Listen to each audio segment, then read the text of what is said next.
할렐루야. 2020년 5월 31일 주일 말씀 나눔입니다. 오늘 나눌 말씀은 마지막 때 비둘기 눈을 가진 신부에게. 말씀은 아가서 4장 1절에서 9절입니다. 1절부터 읽겠습니다. 내 사랑 너는 어여쁘고도 어여쁘다. 노을 속에 있는 내 눈이 비둘기 같고 내 머리털은 길라산 기슭에 누운 염소떼 같구나. 내 이는 목욕장에서 나오는 틀 깎인 암양 곧 새끼 없는 것은 하나도 없이 각각 쌍태를 낳은 양 같구나. 내 입술은 홍색 실 같고 내 입은 어여쁘고 노을 속에 내 뺨은 석류 한쪽 같구나. 내 목은 무기를 두리고 건축한 다윗의 망대 곧 방패 1000개 용사의 모든 방패가 달린 망대 같고 내 두 유박은 백합화 가운데서 꼴을 먹는 쌍태 어린 사슴 같구나. 날이 저물고 그림자가 사라지기 전에 내가 몰약산과 유황의 작은 산으로 가리라. 나의 사랑 너는 어여쁘고 아무 흠이 없구나. 내 신부야 너는 레바논에서부터 나와 함께하고 레바논에서부터 나와 함께 가자. 아마나와 선일과 헤르몬 꼭대기에서 사자굴과 표범산으로에서 내려오느라.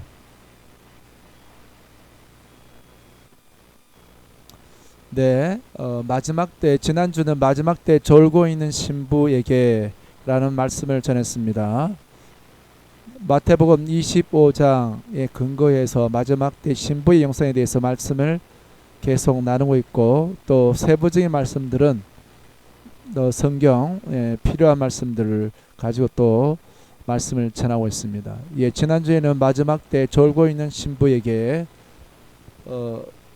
그 신부가 눈을 떠서 하늘에 계신 그리스도를 바라보는 그 말씀을 나누었습니다.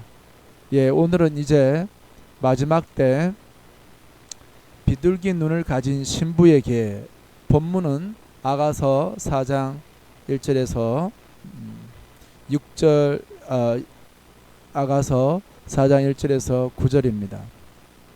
이 술람미 여인은 검은 아름다운 여인이었으며 염소 새끼를 먹이면서 영적 성수를 이루어가는 여인입니다. 이제 이 여인이 점점 아름답게 변화되는 데 있어 제일 먼저 언급된 것이 눈입니다. 아가서 4장 1절에서 네 눈이 비둘기 같고 라고 말하고 있습니다. 저는 어제 경기도 광주에 있는 청석공원에 주로 매일 이제 전도를 나가는데, 공원에 어제도 보니까 비둘기가 있었습니다. 마침 이 말씀을 전하는 그런 말씀을 준비하고 있었기 때문에 비둘기를 열심히 쳐다보고 비둘기 눈을 봤습니다. 비둘기 눈은 그야 뭐 어떻게 그냥 동그랗고 갈색 눈을 하고 있는 비둘기였습니다. 자, 근데 성경에 비둘기 눈이라고 한 것은요, 이제 그 신랑의 불꽃 같은 눈을 떠서 바라본 신부들이 그 내면에 온유한 사람으로 변화된 것을 말하는 것입니다. 그게 바로 비둘기 눈입니다. 만약 우리가 내면에 자기 중심적이고 또 내면에 뭔가 죄를 품고 있으면 그것이 눈빛으로 나타나는 것입니다. 눈은 바로 영혼의 창이기 때문에 그렇습니다. 바로 우리 눈빛은 많은 것을 말하고 있습니다. 우리의 어떤 논리적인 언어, 말보다도 눈빛이 오히려 더 많은 것을 말하고 있습니다. 그래서 우리의 눈빛에서조차 그리스도의 그 모습이 나타나는 것, 이거 바로 신부가 갖춰야 될 영성입니다.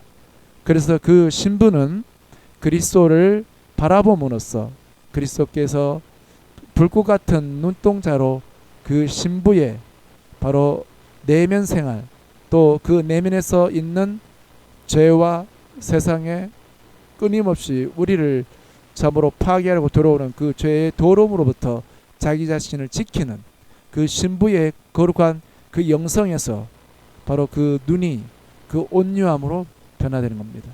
특별히 성경에서 온유함이라는 것은 주님의 손에 의해서 다루심을 받은 자를 말하는 것이고, 주님이 바라는 그 성품의 최고의 성품에 속하는 것입니다.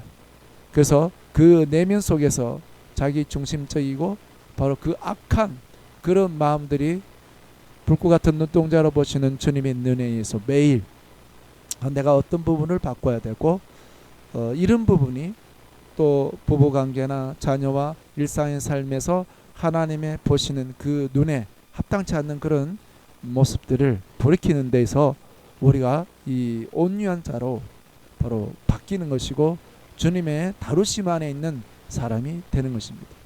그래서 그 온유함이 눈으로 나타나는 것이죠. 그 온유한 그 눈빛 안에 많은 사람들을 품을 수 있고 사랑의 따뜻한 바로 그것이 전달되는 것입니다. 자, 그런데 오늘 본문에 보면 이 비둘기 눈을 가진 그 신부에게 또 언급하는 메시지가 있습니다. 9절입니다.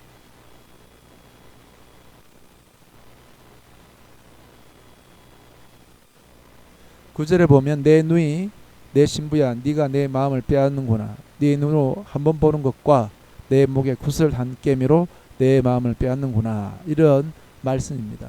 자, 우리가 그 눈과 그 다음에 그 모습을 볼 때 그 목에 구슬의 한 깨미, 이것이 그 신랑의 마음을 빼앗았구나, 빼앗았다고 이렇게 표현하고 있습니다. 여기에 구슬 한 깨미는, 이 구슬 한 깨미는 단순히 어떤 이 진귀한 보석으로 깨었는가 이걸 말하는 것이 아니라요, 물질적인 걸 말하는 것이 아닙니다. 바로 이것은 우리가 성경에 그 있는 주의 말씀을, 그 한 구절을 우리가 살아내기 위해서 그 말씀을 보배로 여기고 우리가 그 말씀에 순종하는 것을 말하는 것입니다. 그래서 우리 주님은 우리의 내면이 온유한 눈으로 바꿔지고 주님의 하시는 그 말씀, 기록된 말씀을 묵상하면서 내 삶에 이런 부분을 순종해야지 하고 순종하는 그것이 구슬 한 깨미 같고 그것이 주님의 마음을 빼앗는 것입니다. 그래서 비둘기 같은 눈을 가진 바로 신부들은 이렇게 살아가는 것이 신부들이 갖추는 영성의 기초인 것입니다. 자, 그런데 이 신부가 이제 해야 될 것이 또 있습니다. 그것은 6절입니다. 날이 저물고 그림자가 사라지기 전에 내가 모략산과 유황의 작은 산으로 가리라, 이겁니다. 저는 이번 주에 이제 교복을 입고 시내 전도하러 갔을 때 교복을 입고 이제 돌아다니는 학생들을 보고 제가 어떻게 저 학생들을 전도할 수 있겠습니까? 그래서 전도 나가기 전에 주님 앞에 기도하고 또 금요일 밤에도 기도하고 주님의 은혜를 구했습니다. 바로 그겁니다. 비둘기 같은 눈을 가진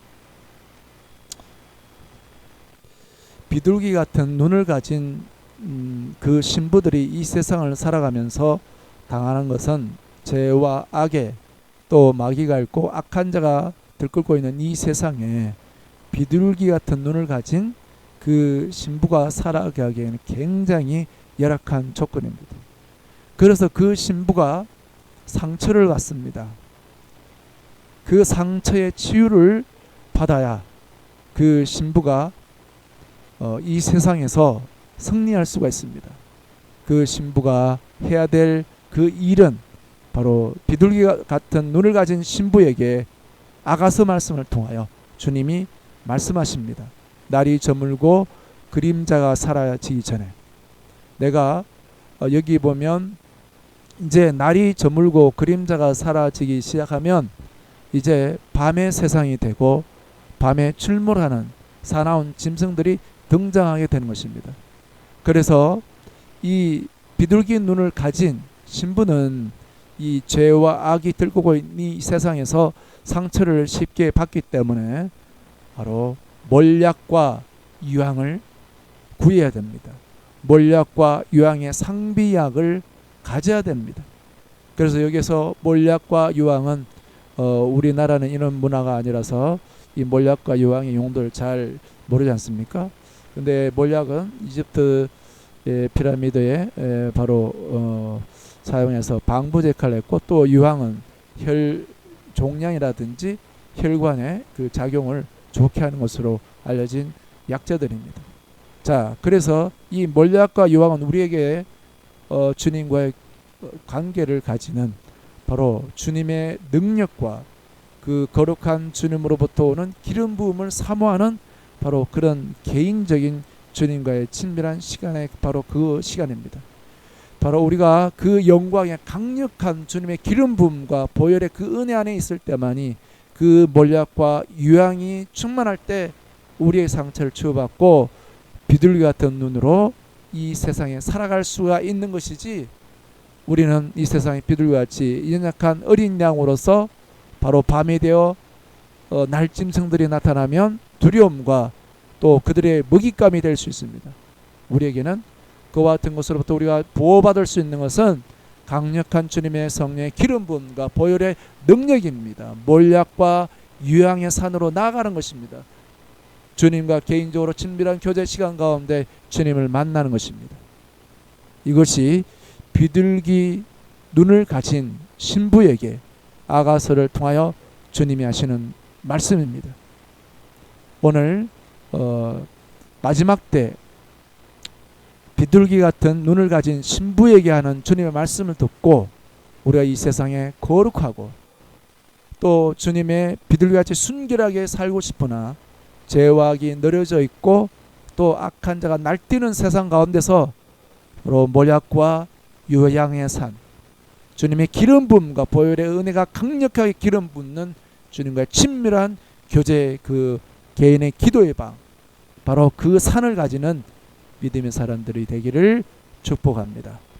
감사합니다.